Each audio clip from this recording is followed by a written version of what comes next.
Now that the 12-volt battery system has been secured, we're ready to start the extrication and cutting into this vehicle. We want to remind you always to peek and peel looking for airbag cylinders before you start making cuts into any of the posts or parts on this vehicle. With modern technology, we're starting to find that attacking the nadir pin is becoming a challenge, and that's based on the fact that the vehicles are now glued from the outer layer and the inner layer of the steel or aluminum or sheet metal of the vehicle to make one solid door. The glue is actually pinched over onto itself, and that's how they create the seal.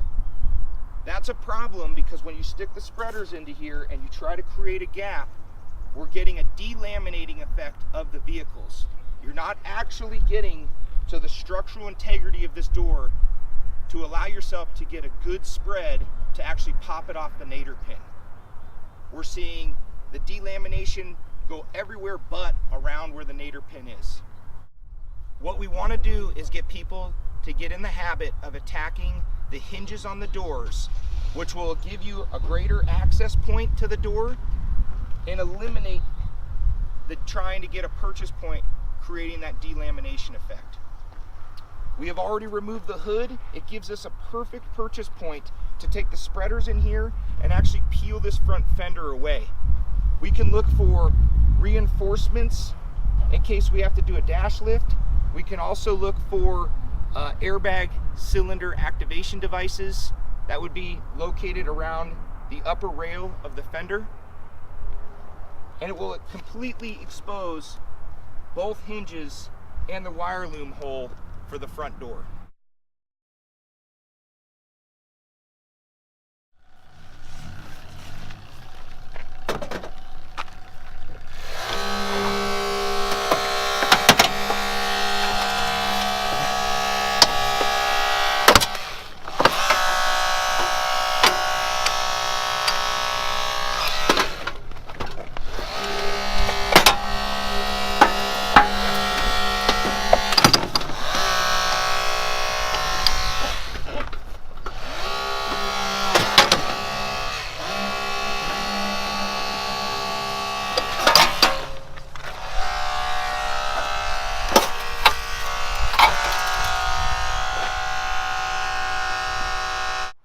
We've now exposed the hinges and also the wire loom hole. It gives us a great purchase point for us to come in with the cutters, cut here, and try to capture your wire loom hole and your bottom hinge to get the door to swing freely. Once the door swings freely, we'll take manual force using our hands. Not enough to move the vehicle, but enough to move the door out. What that's going to do is create a pinch point right here. It's going to bend and separate this part of the door away from the B-post. When we bring it back, we want to be able to allow it to set itself down onto the ground.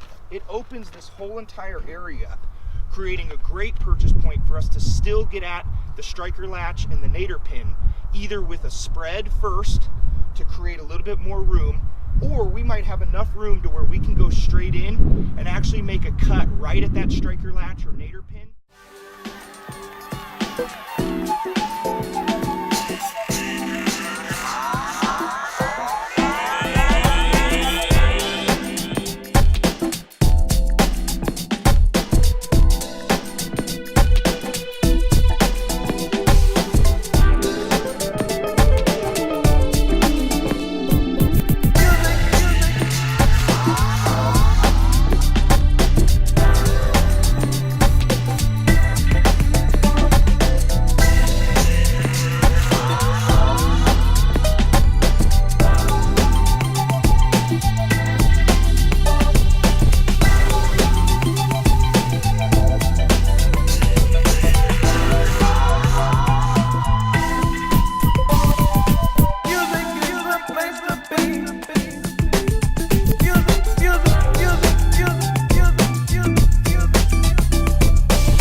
Dan was able to use the gap that we created to create the spread from the top all the way down to what this is called the striker latch, able to roll that door off. I want you to take note that even doing what he did, he spread from here to here, never even touching down here with the spreaders. This is called delamination. You can see where the inner and the outer layer of this door separated from force that was applied above. That's why this can be such a problem if we don't create a good gap to get down here. If you get to the point to where this whole door is starting to delaminate, we're behind the 8 ball. We need to start using the cutters more and more as these cars get more modern with aluminum or whatever style metal they're using, to come in with your cutters and actually make your cut at the striker latch rather than continue to spread and continue to delaminate these doors.